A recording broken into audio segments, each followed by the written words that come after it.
The blood-soaked skirt of Katherine Holloway's dress stained the tall grass crimson as she lay motionless under the scorching New Mexico sun of 1873.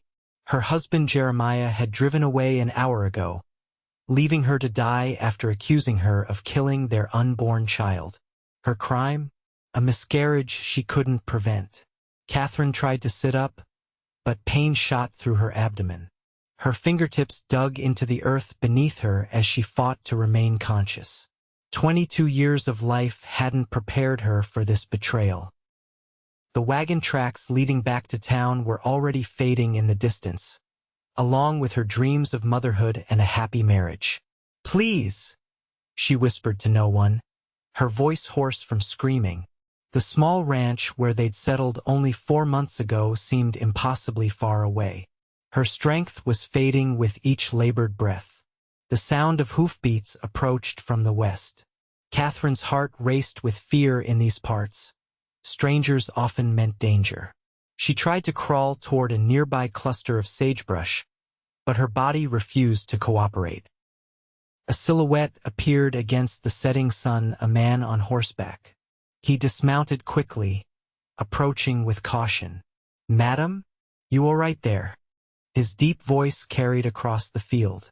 Katherine couldn't answer. Her vision blurred as the tall figure knelt beside her. "Good Lord," he murmured, taking in her condition. She felt rough but gentle hands checking her pulse. "Don't you worry, madam. I'm going to help you." With surprising tenderness, the stranger removed his coat and laid it over her shivering form. His weathered face came into focus as he leaned closer, kind blue eyes beneath the brim of a dusty hat, a strong jaw covered in several days' growth of beard. "My baby," Katherine managed to whisper. "I lost my baby." The man's expression softened with understanding. He adjusted the coat to better cover her, and said words that would forever change her life. "You're still a mama. That little one knows you love them." Those simple words penetrated the fog of Katherine's despair. She stared up at the stranger, this cowboy who showed more compassion in a moment than her husband had in months of marriage. "Name's Daniel Blackwood," he said softly. "I'm going to take you to safety now." Daniel carefully gathered Katherine into his arms, mindful of her injuries. She felt herself being lifted onto his horse, his sturdy frame mounting behind her, one arm securely around her waist as they rode toward the horizon. "My husband," she began. "The man who left you here?" Daniel's voice hardened. "He ain't your concern right now. First, we get you well." They rode in silence as the sun disappeared behind the mountains. Katherine drifted in and out of consciousness, aware only of the steady heartbeat against her back and the gentle sway of the horse beneath them. They arrived at a modest cabin nestled among pine trees. A woman rushed out, gray-haired and wrinkled but spry. "Daniel, what in heaven's name?" Found her abandoned in Miller's Field. "Rose. She needs help." Rose's weathered face creased with concern. "Bring her inside. Quickly now." The interior of the cabin was warm and smelled of herbs and wood smoke. Daniel laid Katherine on a bed in the corner while Rose gathered supplies. "This here's Rose Eagle," Daniel explained. "Best healer in the territory. My aunt by marriage." Katherine tried to thank them, but darkness overtook her once more. She awoke to sunlight streaming through a small window. Rose sat nearby, grinding herbs in a wooden mortar. "You're awake. Good. You've been sleeping since yesterday." Rose set aside her work and approached with a cup of steaming liquid. "Drink this. It will help with the pain and prevent fever." Katherine struggled to sit up. "My husband." "That man is no husband," Rose interrupted firmly. Daniel rode into town. "Folks say Jeremiah Holloway has been telling everyone his wife died of fever. He's already selling your belongings." Fresh tears spilled down Katherine's cheeks. 6 months of marriage ended like this. "What will I do now?" she whispered. Rose's dark eyes held wisdom earned through decades of frontier life. First, you heal. Then you decide. You're safe here. Over the next week, Katherine regained her strength under Rose's care. Daniel visited daily, bringing fresh game and news from town. He never pressed her for details, but his quiet presence became a comfort she looked forward to. One evening, as they sat on the porch watching the sunset, Katherine finally shared her story. I was a schoolteacher in St. Louis. Jeremiah came through with a cattle drive. He was charming, promised me a life of adventure in the West. She twisted her wedding band absently. We married after 2 weeks. My parents were against it, but I was stubborn. Daniel listened silently, whittling a piece of wood. The journey here was difficult. When we arrived, the ranch he promised was a rundown shack. He'd spend days away drinking and gambling. When I told him about the baby, he seemed to change. Started fixing up the place, talking about our future. Katherine's voice faltered. Then yesterday, the pain started. There was so much blood. He said I killed his son, that I wasn't fit to be a mother. Daniel's hands stilled. A man who would leave his wife to die has no right to call himself a husband or a father. I keep thinking about what you said. In the field, Katherine met his gaze. About still being a mama. Daniel set aside his carving. My sister lost 3 babies before carrying one to term. Each one nearly broke her. Her husband told her the same, that loving them made her a mother, no matter how brief their time. Your sister was fortunate to have such a man. Yes, Daniel agreed. And now her boy is 8 years old and strong as an ox. He smiled, a rare full smile that transformed his serious face. Some things are worth waiting for. The words hung between them, weighted with possibility. 2 weeks after Daniel found her, Katherine was strong enough to face a decision. Jeremiah believes I'm dead, she said over breakfast. Perhaps it's better that way. Rose nodded thoughtfully. What will you do? Return to St. Louis? Katherine considered this. No, there's nothing for me there. I need to start fresh, somewhere new. Denver's growing fast, Daniel suggested. Good opportunities for a schoolteacher. The thought of leaving brought an unexpected ache to Katherine's chest. These 2 strangers had become dear to her in such a short time. Rose exchanged a glance with Daniel. Or you could stay. This territory needs educated women. The mining town of Silver Creek has no teacher. It's 3 hours' ride from here. Hope flickered in Katherine's heart. Would that be possible? After what happened? You'd need a new name, Daniel said practically, and a story folks would believe. Katherine Morgan, she said immediately, reclaiming her maiden name. A widow from back east, seeking a fresh start. Daniel nodded. I can speak to the town council in Silver Creek. They've been looking to establish a proper school. That afternoon, Katherine found Daniel repairing a fence near the creek. The early summer sun had tanned his skin, highlighting the crinkles around his eyes when he squinted up at her approach.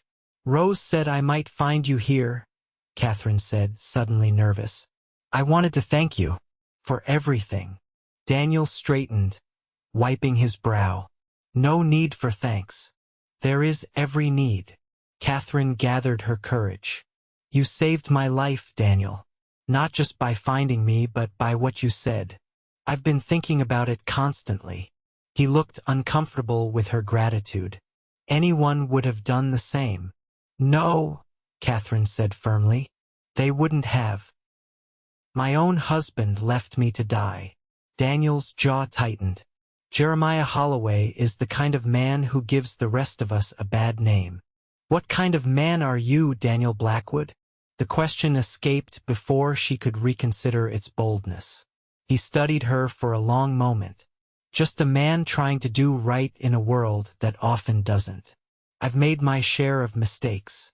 Tell me, she encouraged softly. Daniel sighed, leaning against the fence post. I fought for the Union. Saw things no man should see. After the war, I drifted west, worked cattle drives, did some prospecting. Found some silver in these hills 5 years back. Enough to buy this land. He gestured to the surrounding countryside. Rose joined me after her husband, my mother's brother, passed on. You never married? Katherine asked, then blushed at her forwardness. A shadow crossed Daniel's face. Was engaged once. She couldn't handle the isolation out here. Returned to Chicago 6 years ago.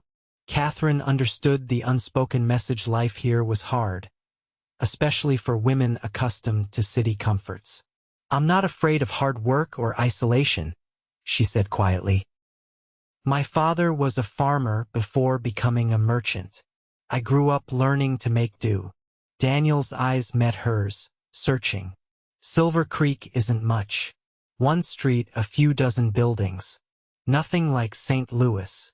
St. Louis never felt like home, Katherine admitted. I was always searching for something I couldn't name. The moments stretched between them, filled with unspoken possibilities. Daniel cleared his throat. I'll ride to Silver Creek tomorrow. See about that teaching position. Thank you. Katherine hesitated, then added, Daniel, I still have my wedding ring. Do you think it would fetch enough to help me start over? His expression darkened. Keep it. Consider it payment for what that man put you through. I have savings set aside. I'll help you get established. I couldn't accept. You can and you will, he said firmly. Consider it a loan if your pride demands it. Katherine smiled, recognizing the stubborn set of his jaw.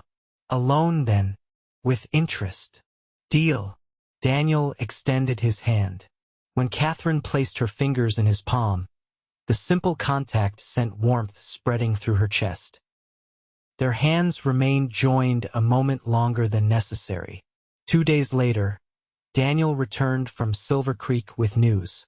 The town council had enthusiastically accepted the prospect of a qualified teacher. They offered a small house behind the church and a modest salary. It ain't much, Daniel warned as they sat around the dinner table. The house needs work, and the children are mostly minors' kids.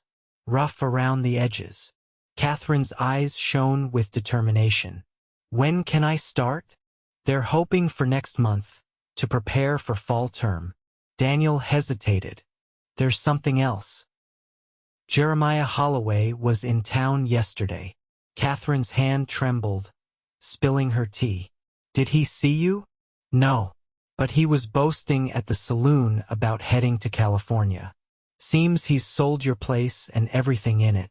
Relief washed over Katherine. Good. Let him go. Rose patted her hand. The further away, the better. Daniel cleared his throat. I told the council you're recovering from illness and staying with family friends. They don't need to know more. Thank you. Katherine smiled gratefully. Both of you have been more family to me in 2 weeks than Jeremiah was in 6 months. That night, Katherine couldn't sleep. The prospect of starting over both terrified and exhilarated her. She slipped outside, wrapping a shawl around her shoulders against the cool mountain air. The night sky stretched endlessly above, stars scattered like diamond dust. Katherine had never seen such stars in St. Louis, where city lights and coal smoke obscured the heavens. Beautiful, isn't it? Daniel's voice came from the darkness. Katherine started, then relaxed as he emerged from the shadows. I didn't hear you approach. Old habit from tracking. He moved to stand beside her, maintaining a respectful distance. Couldn't sleep. Too much on my mind. Katherine gazed upward. I never knew there were so many stars. Out here, you see everything more clearly. Daniel's voice softened. The good and the bad. What do you see when you look at me, Daniel? The question escaped before she could stop it. He turned to face her, expression serious in the moonlight. I see a woman of uncommon courage. Someone who survived what would break many. His honesty took her breath away. I don't feel courageous. Most days I feel lost. Being afraid doesn't mean you lack courage. It means you keep going despite the fear. Katherine moved closer, drawn to his quiet strength. Will you tell me about your land? What you love about it? Daniel's face lightened. It's best if I show you. Are you strong enough for a short ride tomorrow? The prospect of spending time alone with Daniel sent an unexpected thrill through Katherine. Yes, I believe I am. The next morning dawned clear and bright. Daniel saddled 2 horses after breakfast, helping Katherine mount a gentle mare. Rose says you're healing well, he commented as they rode away from the cabin. She's a remarkable healer, Katherine agreed. She's taught me so much already about local plants and their uses.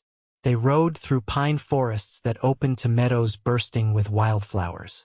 Daniel pointed out landmarks, explaining the history of the area and his plans for the property. There, he said, indicating a ridge overlooking a valley. That's where I'll build my house someday. Katherine took in the magnificent view. It's breathtaking. This land was Apache territory not long ago, Daniel said. I try to remember that I'm just its caretaker, not its owner. They dismounted by a small stream, where Daniel spread a blanket in the shade of an old cottonwood. He unpacked a simple lunch of bread, cheese, and dried fruit. As they ate, Katherine found herself studying Daniel. The sunlight caught in his dark hair, revealing strands of silver at his temples. His hands were calloused but gentle, his movements deliberate and assured. How old are you, Daniel? She asked suddenly. He looked surprised, then amused. 34 come October. You? 22 last month. Katherine hesitated. Does that seem young to you? Daniel considered this. Age is less about years than experiences. You've lived through more than many twice your age. Is that a diplomatic way of avoiding the question? She smiled to soften her words. He chuckled. Perhaps. Does our age difference concern you? Should it? Katherine countered. Their eyes met, acknowledging the growing connection between them. Daniel broke the moment, standing to pack away their lunch. We should head back. Don't want to tire you too much. Katherine felt disappointment but nodded. As they mounted their horses, she gathered her courage. Thank you for today. It meant a great deal to me. Daniel's smile reached his eyes this time. To me as well. The following weeks established a routine. Katherine grew stronger daily, helping Rose with chores and learning the skills she would need in her new life. Daniel came and went, tending his cattle and making preparations in Silver Creek for Katherine's arrival. One evening, Rose found Katherine on the porch, staring at the sunset. You're looking better, the older woman observed, settling beside her. Almost ready for Silver Creek, I'd say. Katherine nodded, surprised by her reluctance to leave. I'll miss this place. And you? Rose's weathered face creased in a smile. Silver Creek is just 3 hours' ride. We'll see each other often. And Daniel? Katherine asked hesitantly. Rose gave her a knowing look. His business takes him to Silver Creek regularly. Katherine felt her cheeks warm. He's been so kind. Daniel Blackwood is the finest man I know, Rose said simply.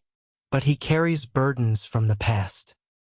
The war changed him, made him cautious with his heart.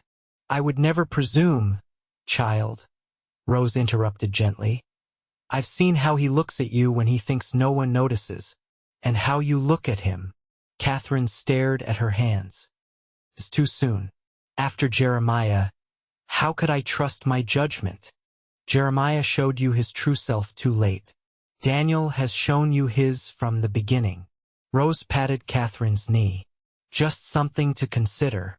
3 days before Katherine was to move to Silver Creek, Daniel brought news that changed everything. Jeremiah Holloway is back, he announced grimly, bursting into the cabin. He's in Silver Creek. asking questions about a woman who matches your description. Catherine's blood ran cold. But why? He believes I'm dead. Daniel's expression was grim.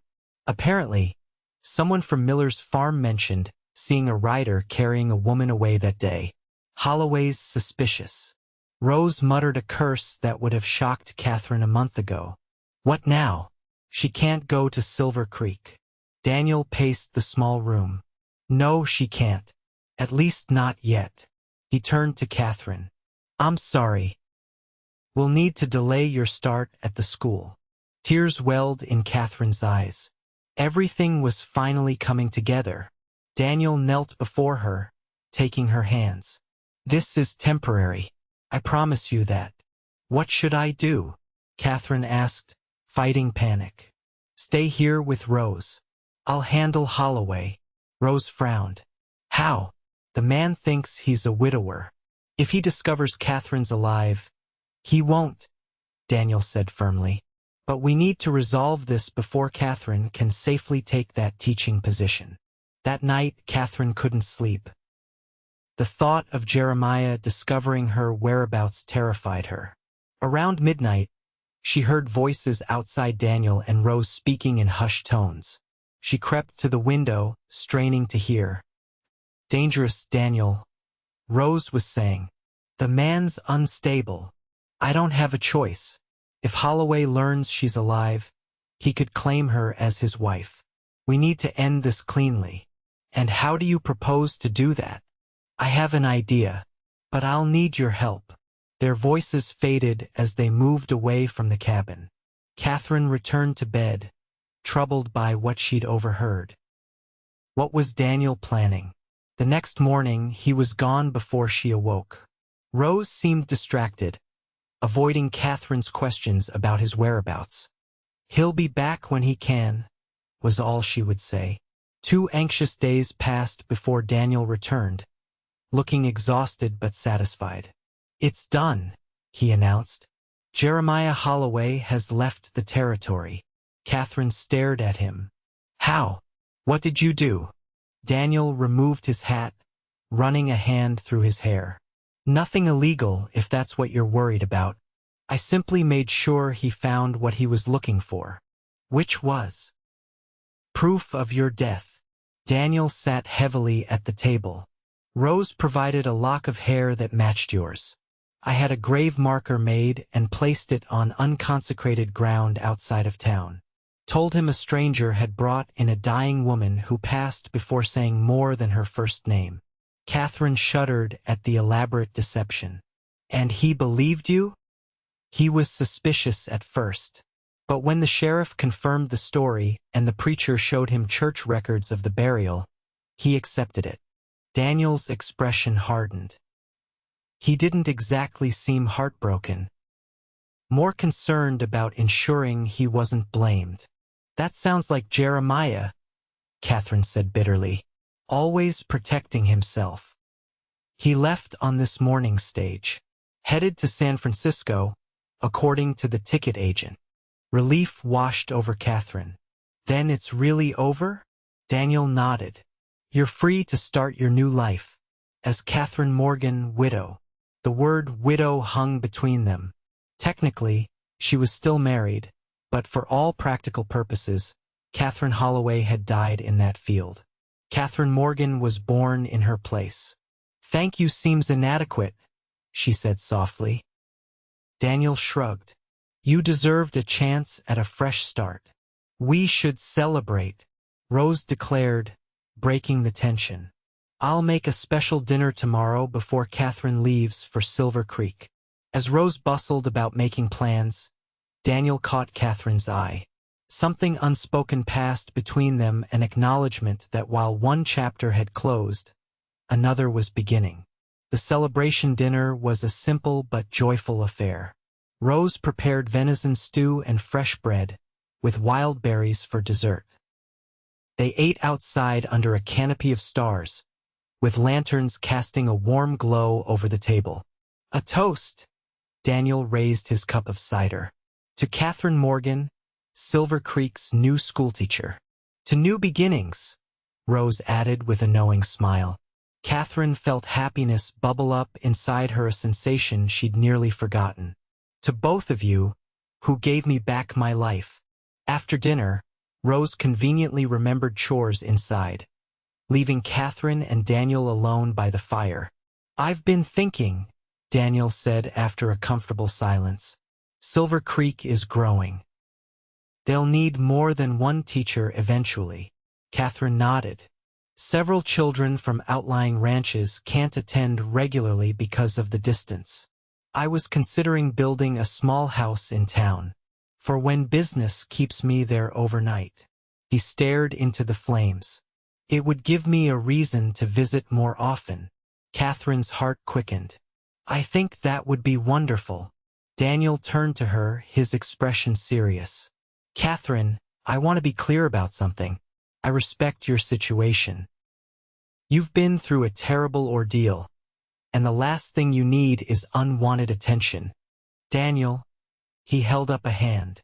Please, let me finish. I find myself thinking about you constantly, but I would never presume to rush you. Whatever happens between us, if anything does, must be on your terms and in your time. Katherine was touched by his consideration. May I speak now? At his nod, she continued. When Jeremiah left me in that field, I thought my life was over. Not just my physical life, but any chance at happiness. She moved closer to him on the bench. You didn't just save my body that day. Your words that I was still a mama saved my soul. Daniel's eyes reflected the firelight as he listened intently. These past weeks have shown me what a true man of character looks like, Katherine said softly. I'm not ready to define what's happening between us, but I do know I'm not afraid of it. Daniel's hand found hers in the darkness. That's enough for now.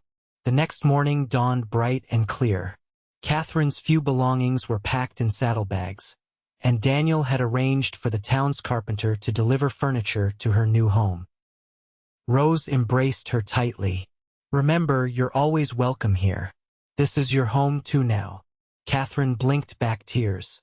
I'll visit often, I promise. Daniel helped her mount the mare, which he insisted on giving her as a gift. Silver's gentle but sure-footed. She'll serve you well.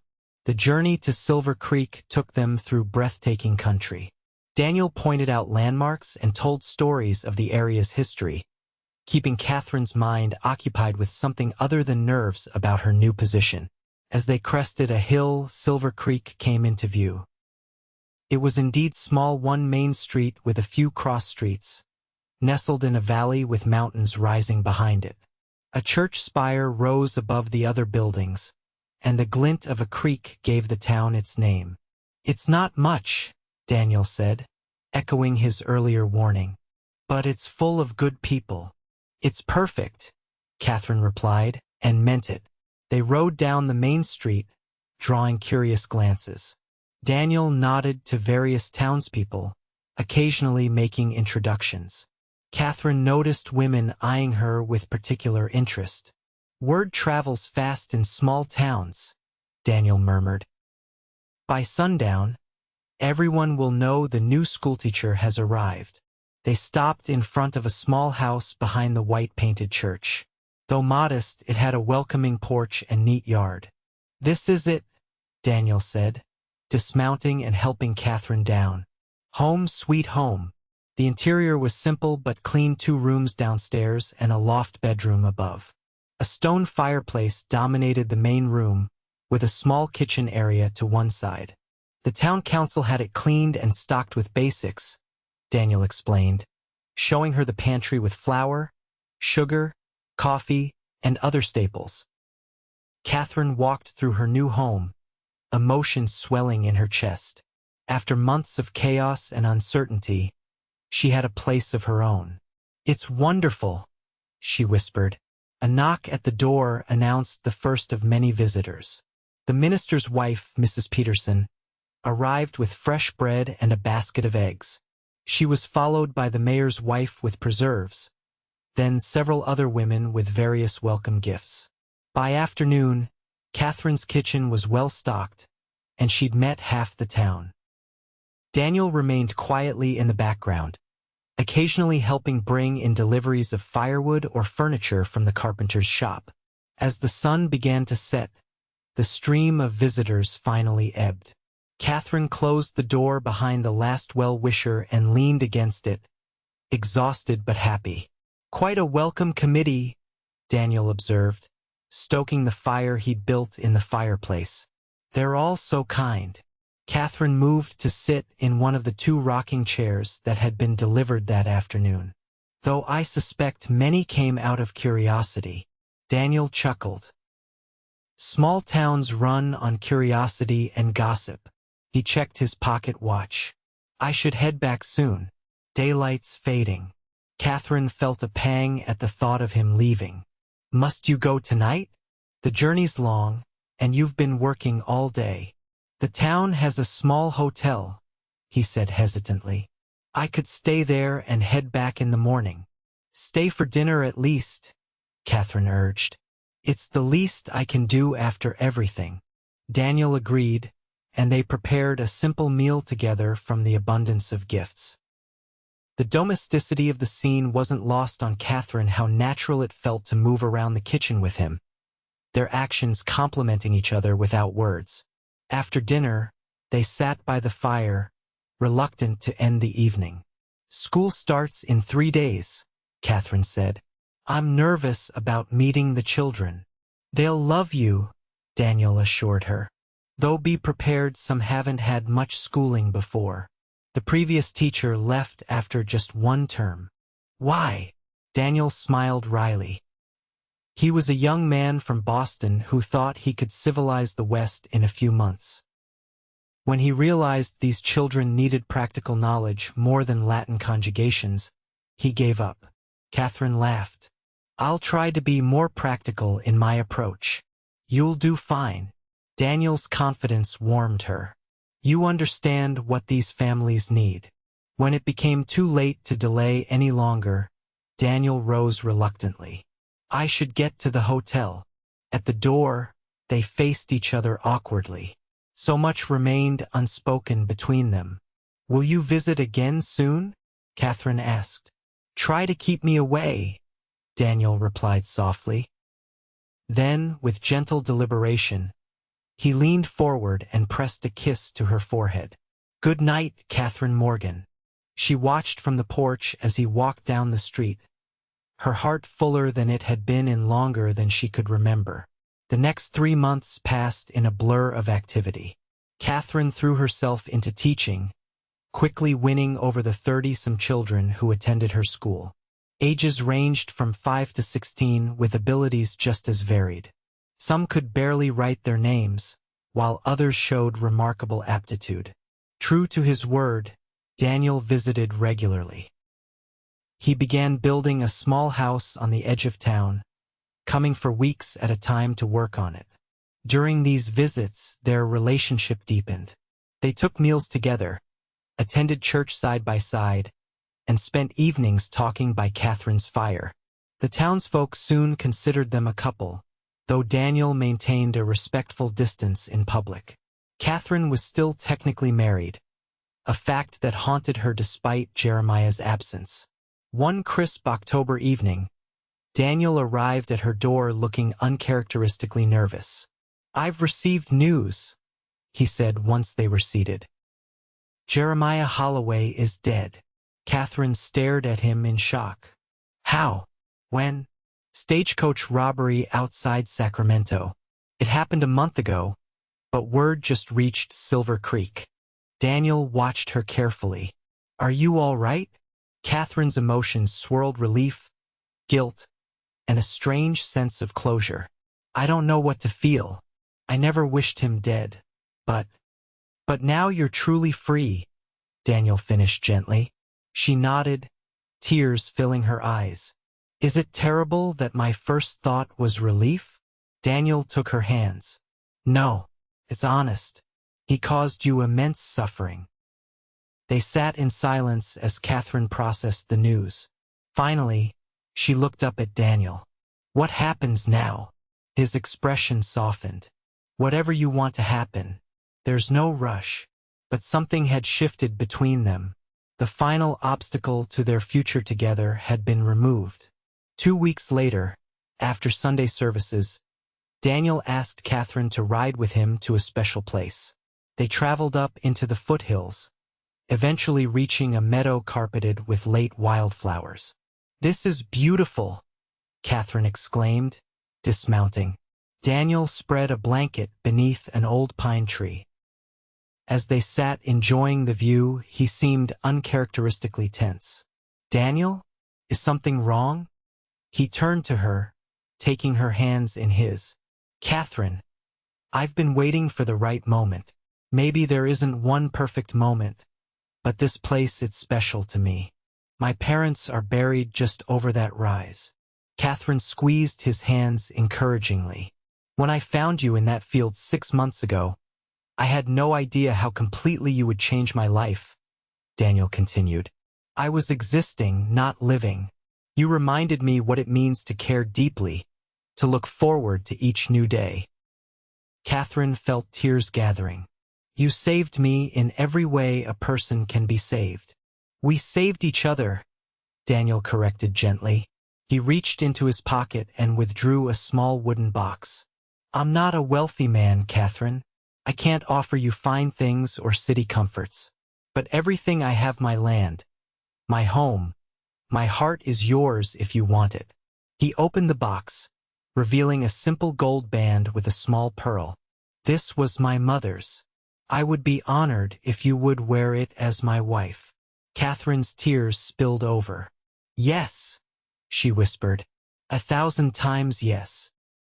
Daniel slipped the ring onto her finger, then gathered her into his arms. Their first real kiss was tentative at first, then deepened with the promise of all that was to come. When they finally parted, Katherine rested her head against his chest, listening to his heartbeat. "When?" "Spring," Daniel suggested. "After the winter snows. We can build our house on the ridge I showed you." "And I'll continue teaching?" "Of course," Daniel said without hesitation. "The children need you. We'll make it work." They rode back to town hand in hand, both glowing with happiness. The news of their engagement spread quickly, and that evening, a spontaneous celebration erupted at the town hall. It seemed everyone in Silver Creek had been waiting for this announcement. Rose arrived the next day, having received Daniel's message by courier. "Finally!" she exclaimed, hugging them both. "I was beginning to think you two would dance around each other forever." The winter months passed in a flurry of preparations.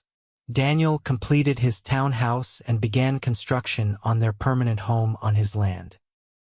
Katherine continued teaching, while also learning homesteading skills from Rose during weekend visits. Their wedding day dawned clear and bright in early April 1874. Cherry blossoms drifted on the spring breeze as Katherine prepared in her small house with Rose's help. "Something old," Rose said, fastening a cameo necklace around Katherine's neck. "This belonged to Daniel's mother." "Something new." She presented a pair of soft leather gloves. "For riding to your new home." "Something borrowed." A delicate lace handkerchief was tucked into Katherine's sleeve. "My own wedding handkerchief." "And something blue." Rose pinned a forget-me-not to Katherine's simple white dress. "To remember all that brought you here." The church overflowed with well-wishers.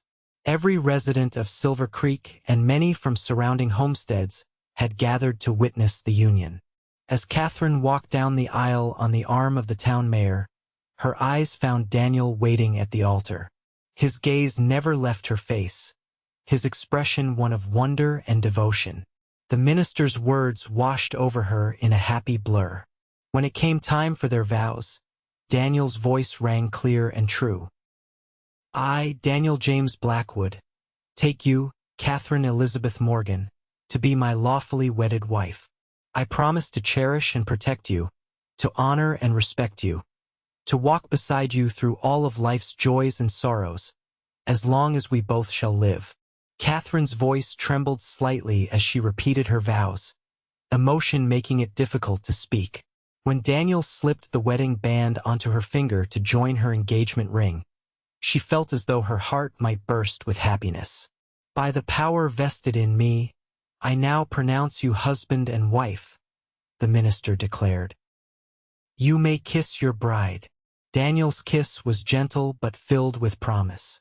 The congregation erupted in cheers and applause as they turned to face their friends and neighbors as husband and wife. The celebration continued long into the evening. Tables groaned under the weight of food contributed by every household. A fiddler played lively tunes as dancers whirled around the town square. As sunset painted the sky in brilliant oranges and pinks, Daniel led Katherine to their waiting horses. "Ready to see our home?" he asked, his eyes shining with excitement. They rode through the gathering dusk, Katherine following Daniel along familiar trails that led to his now their land. As they crested the final ridge, Katherine gasped. There, on the very spot Daniel had shown her nearly a year ago, stood their home. Lamplight glowed from windows, smoke curled from the stone chimney, and a wide porch wrapped around 3 sides. It was larger than she had expected, crafted of logs and stone with evident care and skill. "Daniel, it's beautiful," she breathed as he helped her dismount. "Welcome home, Mrs. Blackwood." He swept her into his arms and carried her across the threshold. The interior was cozy and welcoming, with a fire already burning in the hearth. Simple but well-crafted furniture filled the main room, and Katherine glimpsed several doorways leading to other rooms. "Rose came ahead to prepare everything," Daniel explained, setting her gently on her feet.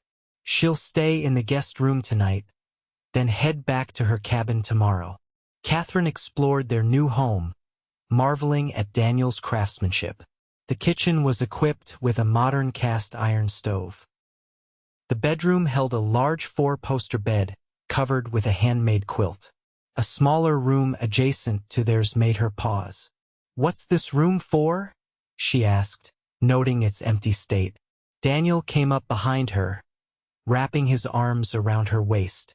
"I thought maybe someday. For children, if you want them." Katherine turned in his embrace, tears shining in her eyes.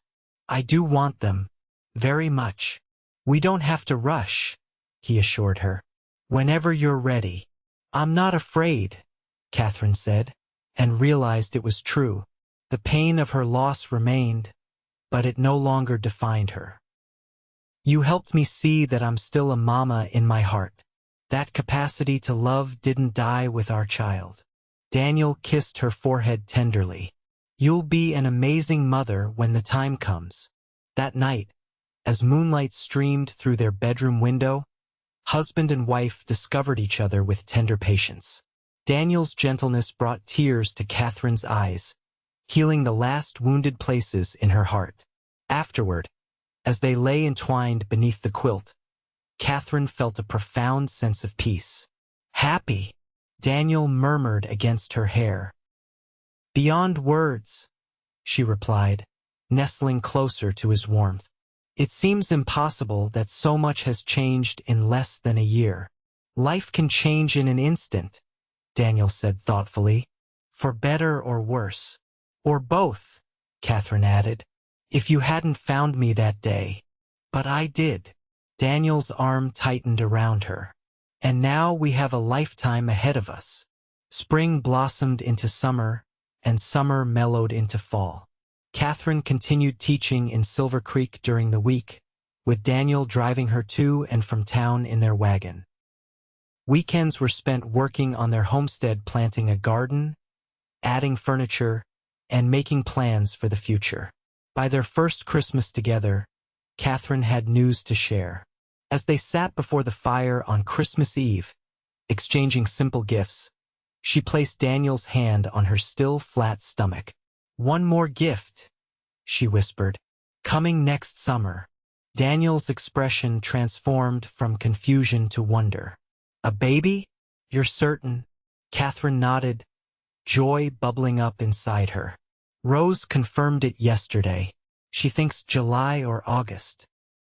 Daniel gathered her into his arms, his embrace careful as though she had suddenly become fragile. "I love you," he said fiercely. "Both of you." The months that followed were filled with preparation and anticipation. Daniel added a rocking chair to the nursery and crafted a cradle from pine wood. Katherine sewed tiny garments in the evenings, sometimes pausing to remember the first child she had lost. "It's strange," she told Daniel one night. "I'm so happy about this baby, but sometimes I feel guilty for being happy, as though I'm betraying our first child." Daniel considered this thoughtfully. "I believe our first child would want you to be happy, to love this new baby with your whole heart." "You always know exactly what to say," Katherine marveled. He smiled, placing his hand on her growing belly. "Not always, but in this I'm certain." As Katherine's pregnancy progressed, she reduced her teaching schedule. By May, she had trained a young woman from Denver to take over her classes temporarily. Summer arrived hot and dry. Katherine's due date approached as July brought scorching temperatures. Daniel became increasingly attentive, rarely leaving her side.